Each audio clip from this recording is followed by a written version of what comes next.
It is absolutely amazing to see just the sheer panic in the streets right now. Many people are running. A lot of people are walking over the Crawford Bridge. They've not shut the very experience to watch these dear friends.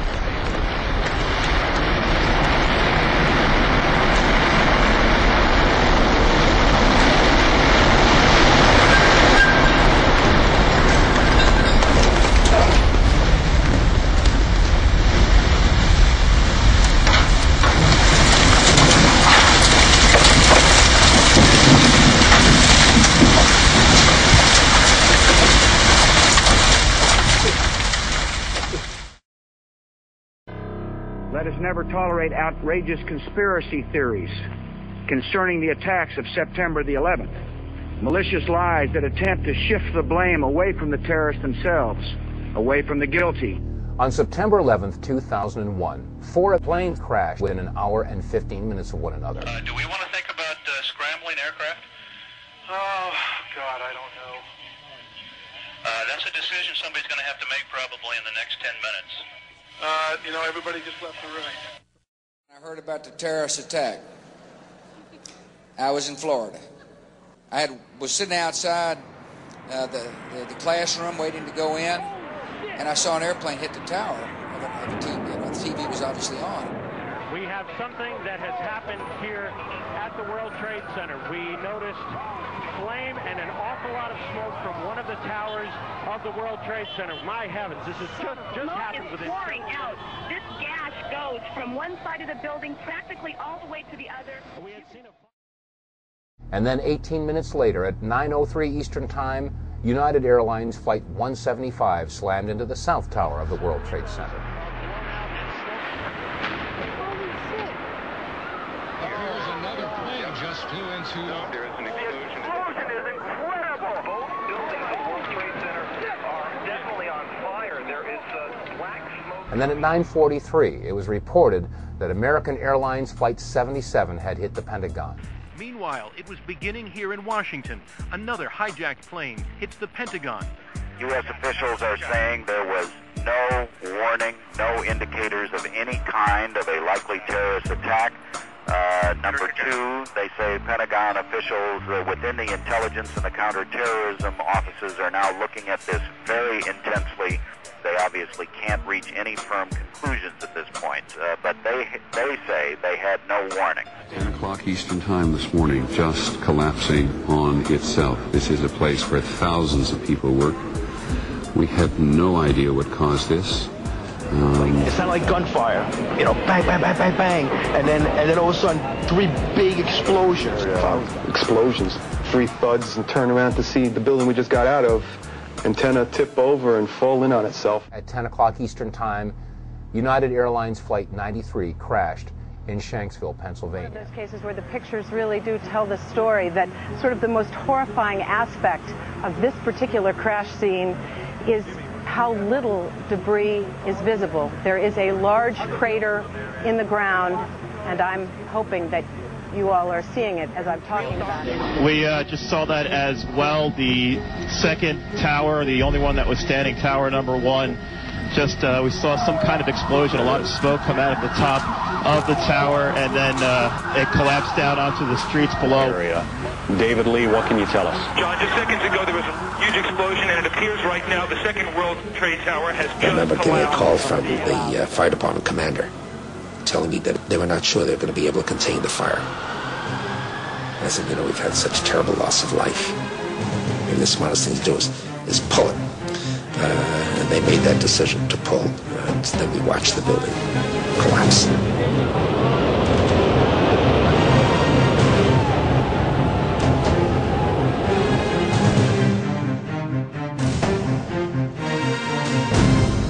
May God bless the victims, their families, and America. Thank you very much.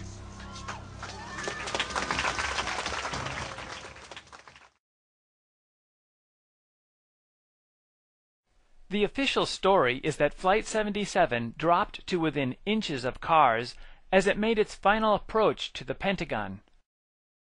But how could anybody fly such a massive passenger plane so close to the ground at 400 miles per hour? The following photos were taken before the outer wall of the Pentagon had collapsed.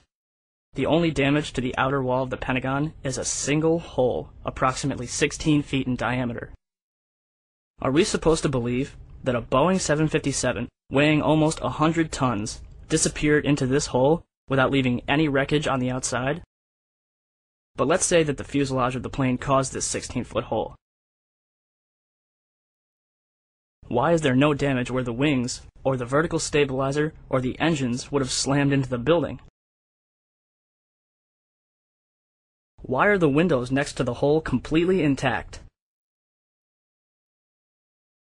And as for the inside of the Pentagon, there's another hole, approximately 16 feet in diameter, found on the other side of the C-ring, 3 rings from the impact. For that hole to have been caused by Flight 77, the Boeing would have had to smash through 9 feet of steel-reinforced concrete. Upon further inspection, we found that the damage at the Pentagon was completely and totally inconsistent with the damage of the planes that had hit the World Trade Center.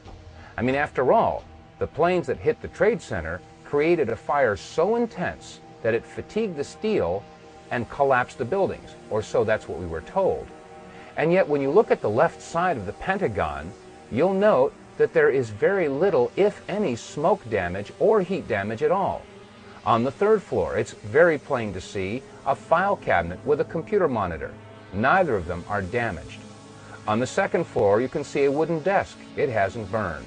And on the 1st floor, a very curious sight indeed, a wooden stool with a book that is laying and open. The pages aren't even singed. Only a few scraps were found, such as this thin piece. Only one engine was found, and it was small. A Boeing 757 has 2 engines about 9 feet in diameter. How could such a large airplane with such large engines leave behind only a few small scraps?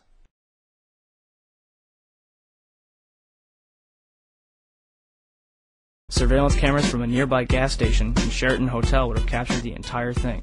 Why was the FBI there within minutes to confiscate the tapes, including a warning for the employees not to discuss what they had seen? If the government wishes to prove once and for all that Flight 77 hit the Pentagon, all they would have to do is release one of those tapes. Instead, they would release 5 frames from a camera across the heliport, even though none of them show a Boeing 757. How did Flight 77 get to the Pentagon? This is another suspicious aspect of the attack. The plane vanished from air traffic controllers near Ohio, as shown by the question mark. Air traffic controllers immediately called for help. Less than an hour later, an unidentified blip appears on the radar screen near the Pentagon. Supposedly, Flight 77 traveled all the way from Ohio to the Pentagon without any of the air traffic controllers noticing its blip on the radar screen, even though they were looking for it. The Air Force did not notice this plane either, even though the Pentagon is off limits to aircraft. If an aircraft as large as the 757 can travel hundreds of miles through American airspace without anybody noticing, what good is our air defense system and our air traffic control system? And consider that 3 other airplanes were also wandering around. Then consider that the planes entered restricted airspace. After they realized that Flight 77 disappeared, they should have been able to locate it with their radar. They had nearly an hour to find it. It should also have shown up on Air Force radar. Furthermore, how could the terrorists find the World Trade Center and the Pentagon without assistance from the air traffic controllers? This is the cockpit of a 757. How would they know where to fly? Would they use a compass and a map? How would they see below the clouds?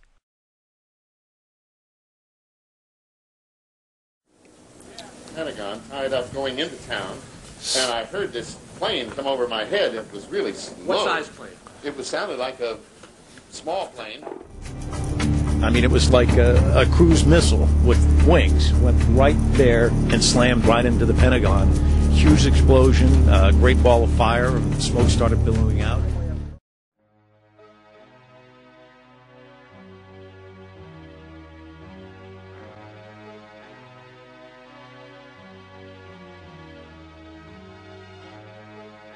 If the load carrying capability is disturbed or destroyed in one area, within reason, it should be able to, the structure should be able to transfer the load from that point and carry it down to the foundation using a different path. This photo shows both a rectangular core column and some square exterior columns. There were 236 of these square columns running up the exterior of each tower.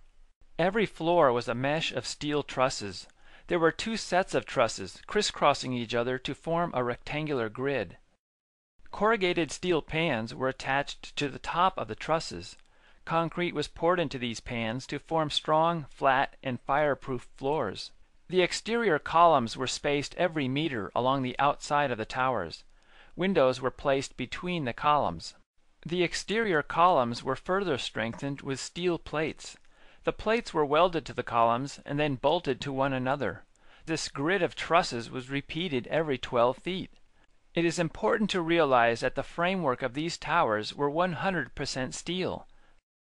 This is a highly simplified cross-section of the tower. There were 47 rectangular columns in the center of the tower. There were 236 exterior columns. These exterior columns were literally on the outside of the building. According to the engineering sites that have technical data for these towers, the wind force that these towers had to withstand was greater than the force of those airplanes. Is jet fuel capable of creating some type of monster fire that destroys steel buildings? After the impact, the North Tower stood for more than an hour, long enough for hundreds, perhaps thousands, to escape. The collapse, when it came, was caused by fire.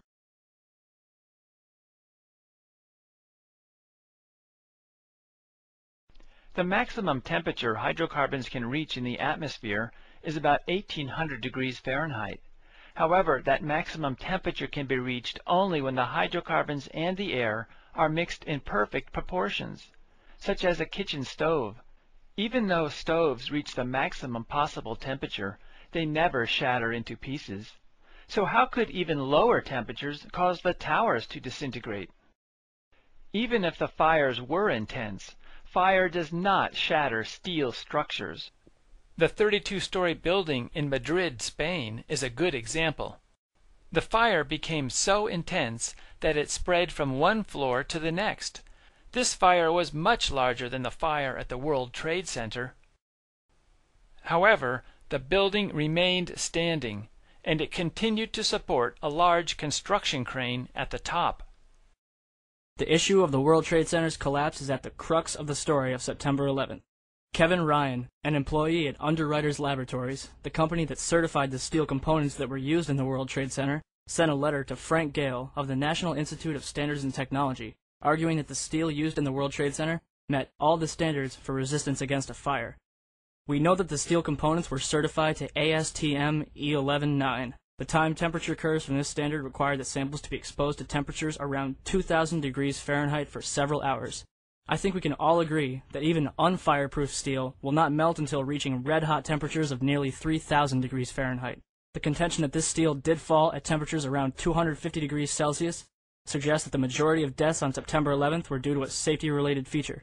That suggestion should be of great concern to my company. Days after writing this letter, Kevin Ryan was fired from his position. We were told that the collapse began when one floor broke, and the pieces fell to the floor below it. Those pieces shattered that floor, and so on, all the way down.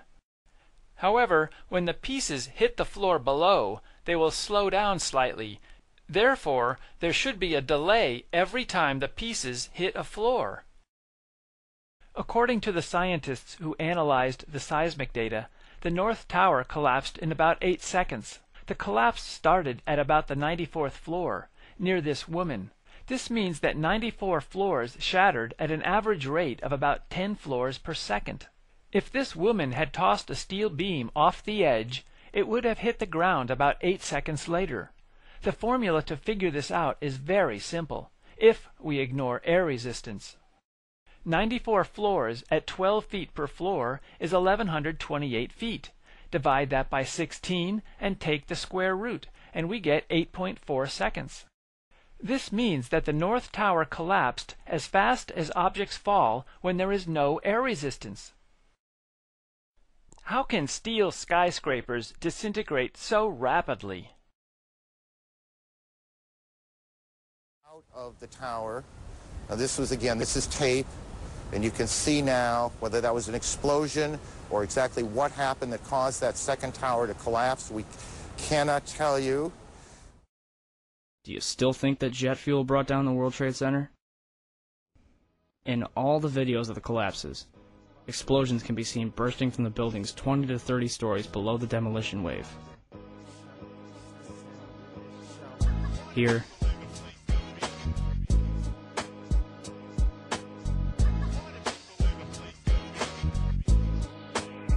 here,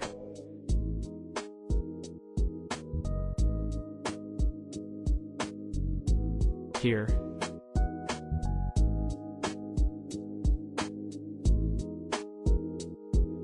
here,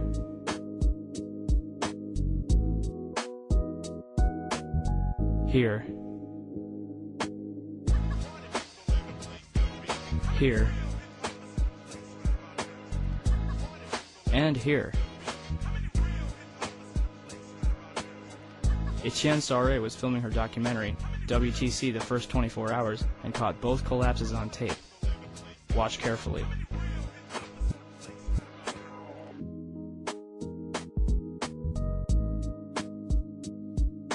The tripod shakes exactly 9 seconds before the tower begins collapsing, and a small piece of debris is knocked off of the right-hand side of the building.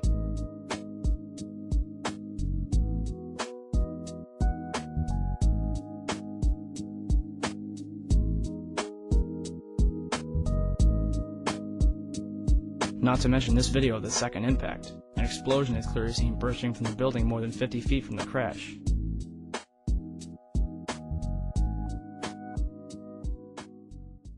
Managed implosion of the building.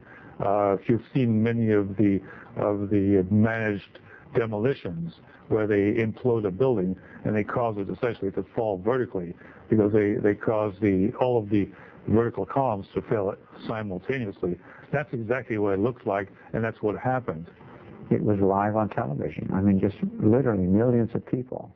We made it outside. We made it about a block. We made it at least 2 blocks, and we started running. Floor by floor, instead of popping out. It was like, it was if they had detonated. Detonated. They were planned to take down a building. Boom, boom, boom, boom, boom, boom, boom. All the way down. I was watching it and running. Just ran people out. Then there was those secondary explosions, and then the subsequent collapses. So I don't know how many people were there. I know there was.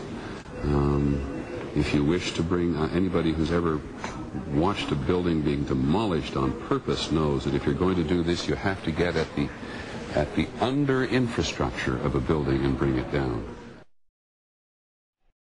By May 2002, the World Trade Center had been cleaned up and all the rubble destroyed, so nobody could conduct any further investigations into how the buildings collapsed. The editor of Fire Engineering wrote months earlier that this destruction of rubble is illegal. He pointed out that our laws demand rubble be saved from major disasters so that we can learn what happened and improve our buildings and fire prevention techniques.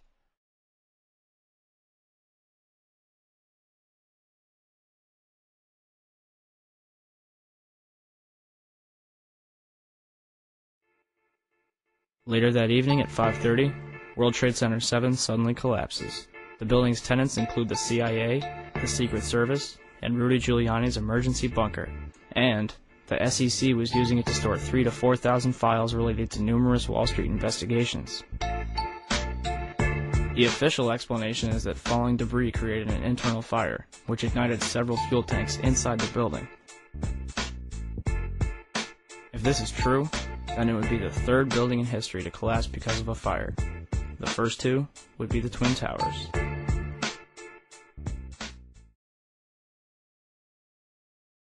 Here's Tower 1 and 2. Obviously, you all know those were hit by jet aircraft.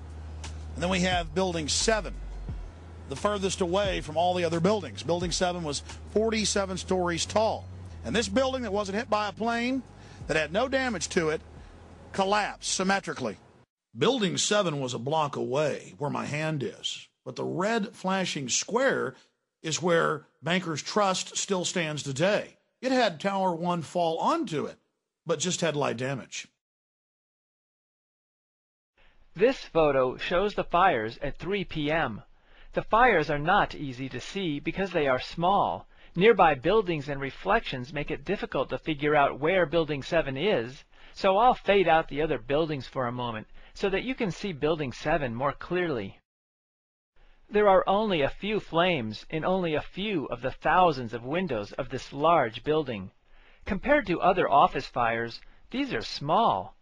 Why didn't the sprinkler system extinguish them? This photograph shows the rear of Building 7. This side of the building doesn't have many fires either. There are no fires anywhere along the base of the building. Despite the fact that the fires in Building 7 were so small that the sprinkler system should have extinguished them, at about 5:30 in the evening, the building suddenly crumbled into a pile of rubble. How did a few little fires cause Building 7 to crumble? I remember getting a call from the fire department commander telling me that they were not sure they were going to be able to contain the fire. And I said, we've had such terrible loss of life. Maybe the smartest thing to do is pull it. Larry Silverstein originally owned Building 7, and a few months before 9/11, he bought the entire complex, all 7 of the buildings, and then he took out a record insurance policy on them. This is a photo taken 1 second into Building 7's collapse. Notice the crimp. If we look at other controlled demolitions, we see that they first blow one of the central columns so the building falls in on itself. If you don't do this, the building falls outward and has a wider collapse radius and can damage surrounding structures.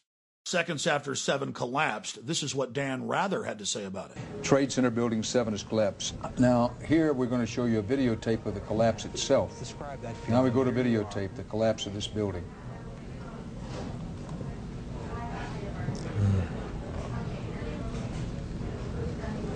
It's amazing.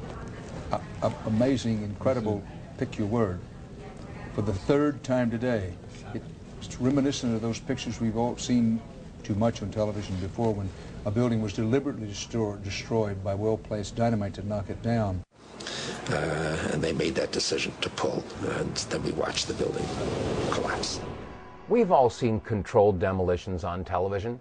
Office buildings, sports stadiums, all brought down by controlled charges. And these charges and controlled demolitions take weeks of planning. They have to bring in experts and do a structural analysis of the buildings, study which beams, which girders have to have charges placed on them, and then a team of explosive experts has to come and set the charges, wire them all together in sequence. And then, finally, after everything is clear, they let the building go, or pull it. Are we to believe that 8 hours after a surprise attack in New York City, they were able to pull Building 7? How is this possible had it not been planned in advance?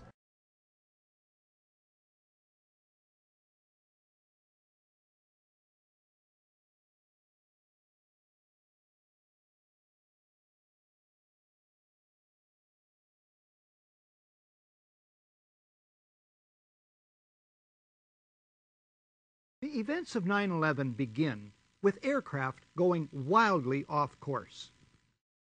Incredibly, despite radar tracking for almost 2 hours, the whole of the mighty U.S. Air Force goes AWOL that morning. It's a mind-bending anomaly. Not a single U.S. Air Force interceptor turns a wheel until it's too late. There are no jets at all. It's a matter of historical record. Standard operating procedures dictate that as soon as a plane flies off course, the FAA will contact the plane and try to ask them what is going on. If there is a problem or if they cannot establish radio contact, then immediately the FAA will contact the Pentagon, who will, within a matter of minutes, a maximum of 10 minutes normally, will scramble fighter jets to intercept the civilian plane and to analyze the situation and see what is going on. You have Laura Brown of the FAA. She attends hearings of the 9/11 Commission that bear on the aviation aspects of the day. Embarrassed by previous non-forthcoming testimony about the FAA's role, She sends an email in May of 2003 to members of the media whose business cards she had collected. Within minutes after the first aircraft hit the World Trade Center, she states in her email, the FAA immediately established several phone bridges that included FAA field facilities, the FAA Command Center, FAA Headquarters, DOD, the Secret Service, and other government agencies. The U.S. Air Force liaison to the FAA immediately joined the FAA Headquarters phone bridge and established contact with NORAD on a separate line. The FAA shared real-time information on the phone bridges about the unfolding events, including information about loss of communication with aircraft, loss of transponder signals, unauthorized changes in course, and other actions being taken by all the flights of interest, including Flight 77. This sort of direct violation of standard operating procedures is inconceivable without some kind of high-level government approval. If we try to explain it by using the incompetence theory, it doesn't make sense. For example, if it was incompetence, we would expect that there would have been a normal inquiry into what went wrong. We would have expected that there would be some kind of reprimands, that certain officials would be downgraded, or they would lose their jobs, or something would have happened to correct the situation. But we find that there has been no such reprimands at all.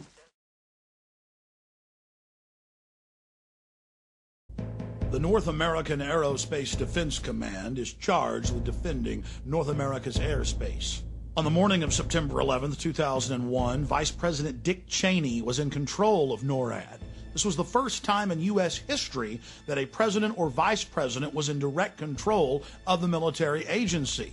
NORAD was founded in 1957, and generals always had the power to shoot down or intercept hijacked aircraft. But on June 1st, 2001, just 3 months before 9/11, Dick Cheney ordered Donald Rumsfeld to allow him to take control of NORAD itself and the shoot-down procedure, and remove that power from the generals so they could do nothing. Here is a copy of the memorandum from Rumsfeld to the Joint Chiefs, telling them they no longer have any authority. We're going to take a closer look tonight at another example of where, despite the conventional wisdom, there were people in the United States who actually were preparing to defend against the kind of attacks which occurred here on 9/11. The North American Aerospace Defense Command, NORAD for short, has been defending the skies over the U.S. and Canada for almost 50 years, 46 to be precise. USA Today reports that in the 2 years before the attacks on September the 11th, NORAD conducted exercises using hijacked airliners as weapons. And one target was the World Trade Center. We knew he hated us. But there was nobody in our government, at least, and I don't think the prior government, that could envision flying airplanes into buildings on such a massive scale. But that turns out not to be true. U.S. military planners did envision and practice those very scenarios. As reported by USA Today, the North American Aerospace Defense Command, NORAD, conducted exercises with fighter jets, simulating hijacked planes flown into the World Trade Center. Throughout the northeastern United States are many air bases. But that morning, no interceptors respond in a timely fashion to the highest alert situation. This includes the Andrews squadrons, which have the longest lead time and are 12 miles from the White House. In the case of American Airlines Flight 77, which departed Dulles and was crashed into the Pentagon, the FAA lost contact at 8:50 a.m. However, fighters were not scrambled until 9:24 a.m., a delay of over 30 minutes. Now, Andrews Air Force Base is a huge installation. It's home to Air Force One, the President's plane. It's home base for 2 combat-ready squadrons of jet interceptors, mandated to ensure the safety of the U.S. Capitol. Andrews is only 12 miles from the White House. On September 11th, the squadrons there are the 121st Fighter Squadron of the 113th Fighter Wing, equipped with F-16s, and the 321st Marine Fighter Attack Squadron of the 49th Marine Air Group Detachment A, equipped with FA-18s. This information was on the website of the base on September 11th. On September 12th, Andrews chose to update its website.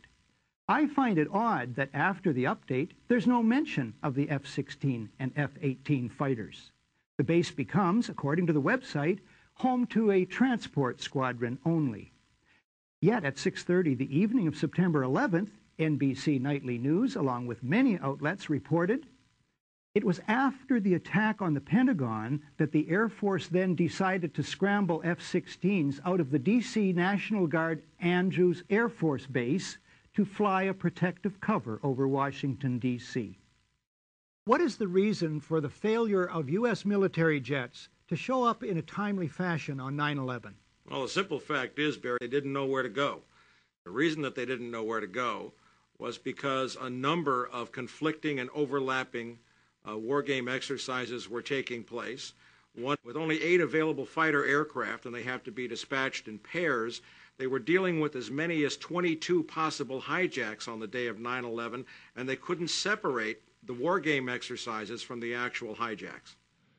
Hi, Boston Center, Team U. We have a problem here. We have a hijacked aircraft headed towards New York. We need someone to scramble some F-16s or something up there to help us out. Is this real world or exercise? No, this is not an exercise, not a test. Now, the Commission imagines, page 35, that at 8:46, when Flight 11 hits the North Tower of the World Trade Center, neither the President or anyone, quote, in the White House or traveling with the President knew that Flight 11 had been hijacked at 8:14 that morning. Wrong. The Commission imagines, page 39, that as late as 9:30, quote, no one in the President's traveling party had any information that other aircraft were hijacked or missing. Wrong. The Commission imagines it can get away with such claims, even though millions of people saw TV news reports about the hijackings on CNN beginning at 8:48.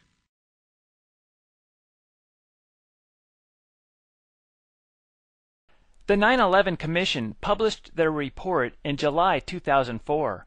On the front cover, the report describes itself as the final report of the Commission. But many people complain that this final report is still not answering some of the important questions. One of those people is Senator Mark Dayton of Minnesota. And their commission testimony 20 months later covered up those truths. They lied to the American people, they lied to Congress, and they lied to your 9/11 Commission. NORAD issued an official chronology which stated that the FAA notified NORAD of the second hijacking at 8:43. Wrong. FAA notified NORAD of the third hijacking at 9:24, according to your report. Wrong.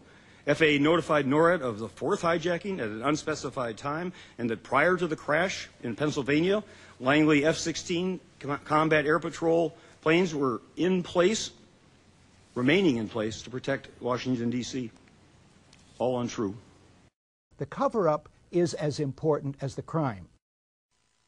There are, of course, 2 basic theories of 9/11. Both of them are conspiracy theories. One of them is the official conspiracy theory put out by the Bush administration, according to which the attacks were planned and carried out entirely by Al-Qaeda, inspired by Osama bin Laden.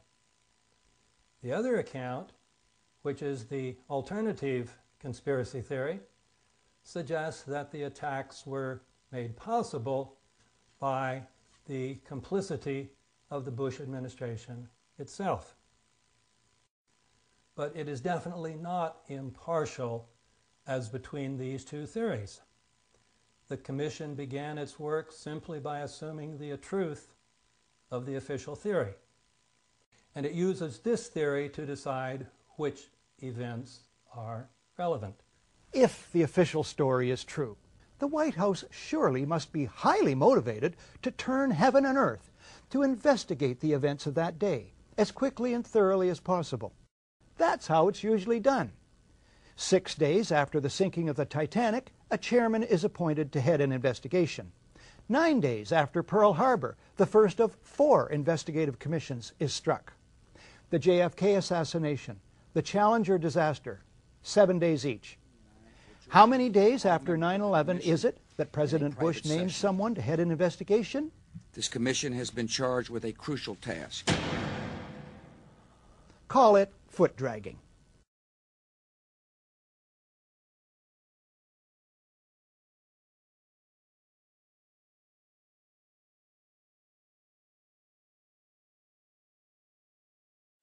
Budget?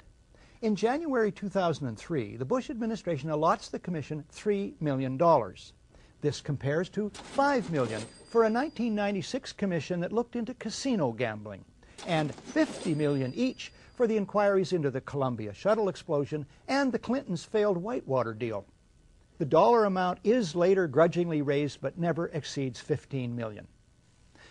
We're also told in the preface that they intended their work to be independent and nonpartisan. The White House chooses all the commissioners. Lynn calls them key insiders rife with conflicts of interest.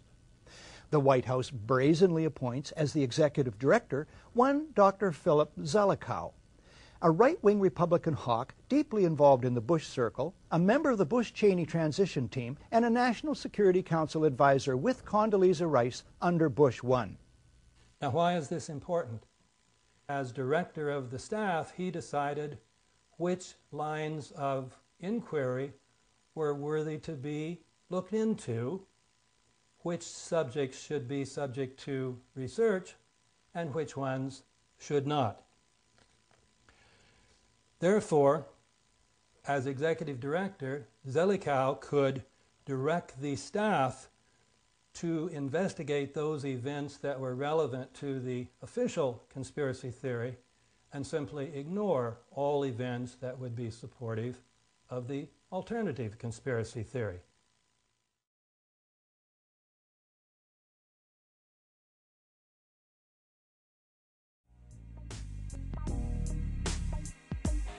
It's important to understand that the man who, according to the FBI, is considered to be the so-called money man behind the 9/11 terrorists. I'm talking about the head of Pakistan's military intelligence, Mohammed Ahmad. In the aftermath of 9/11, the FBI confirmed that General Ahmed, then head of Pakistan's ISI, had authorized a $100,000 wire transfer to Mohammed Atta, the alleged ringleader of the terrorist hijackers. Well, this same individual was on an official visit to Washington from the 4th to the 13th of September, and he met Colin Powell, Richard Armitage, George Tenet, his counterpart. Now, the question you have to ask yourself, if the money man behind 9/11 is in Washington meeting top officials and at the same time sending money to the terrorists, doesn't it sound, what is the proximity group of this individual from the sociological point of view? Okay, he has links with the terrorists, he has links with the Bush administration, he's buddy-buddy with George Tenet, he's buddy-buddy with Mohammed Atta. Does that not suggest that senior Bush officials should at least give us some answers of what they were doing with this guy? In the 3 business days before the September 11th attack, some wealthy investors made suspicious investments in which they were betting that the price of United and American Airlines stock would drop in value.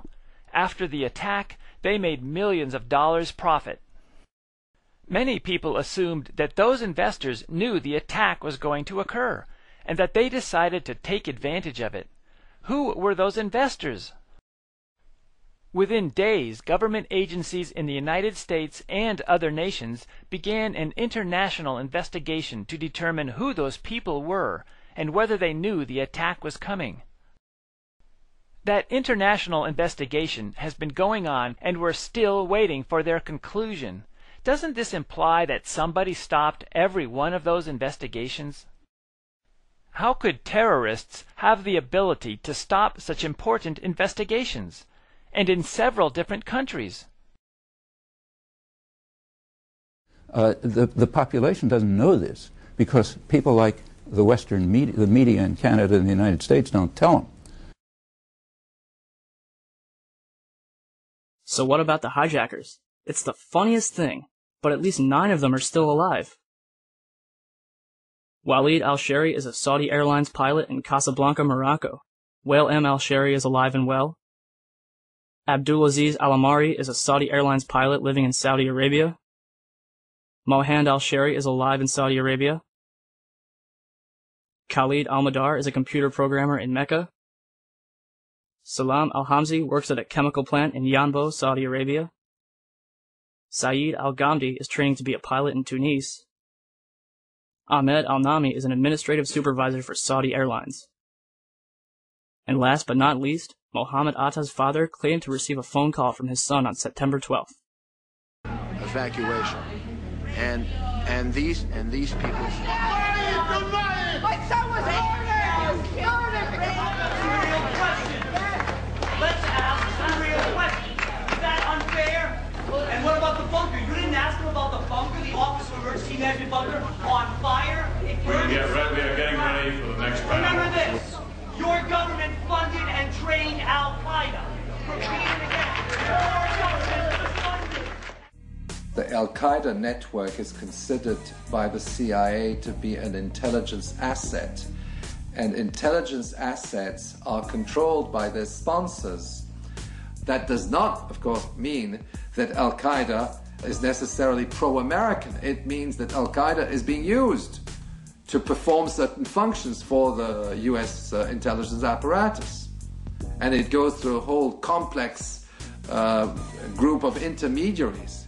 If they do it, it's terrorism. If we do it, it's counterterrorism. That's a historical universal. The FBI has gone public, as well as the CIA. They've even leaked the orders, like W199I, where George Bush ordered them to back off Osama bin Laden and his family. In fact, they even fired some agents that refused to follow their orders. There were red flags everywhere. Everyone knew that the attack was coming. That's why so many public officials didn't go to New York. But months before, there was the Bush administration frustrating the investigations, ordering the agents off the cases, ensuring that the attacks would go forward. Then there were the media reports by respected institutions, backed up by hospital officials at the American hospital in Dubai, Pakistan, of Osama bin Laden meeting with the CIA Middle East section chief for 10 days in July of 2001, months before September 11th. The question is, what was the CIA doing meeting with Osama bin Laden?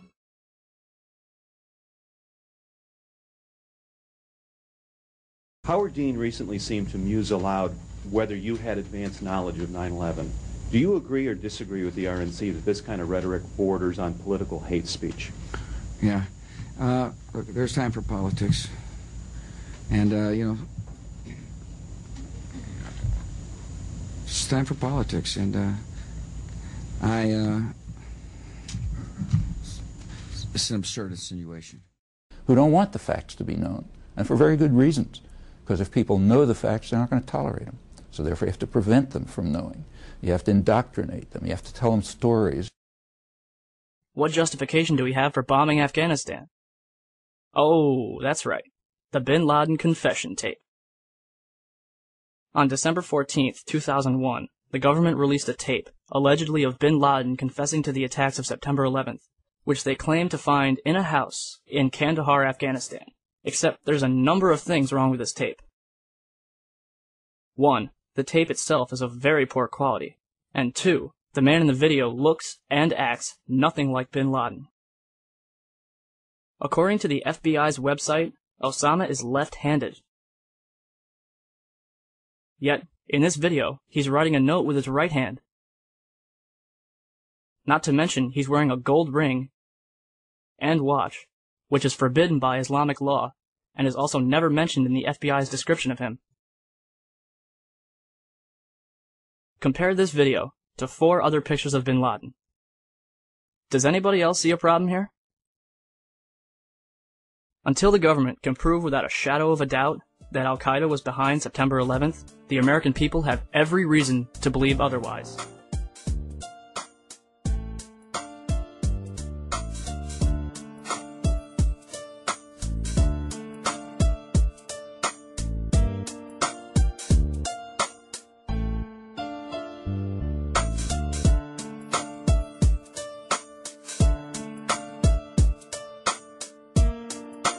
there are many evil forces in the world. If we want to stop atrocities, the easiest way to do it, simplest, is to stop participating in it. If we stop participating in it, we will already reduce the level of atrocities and violence enormously. And if we can ever reach the moral level, minimal moral level, of terminating our own massive participation in atrocities, then we can move to another question of what we do about the atrocities of others.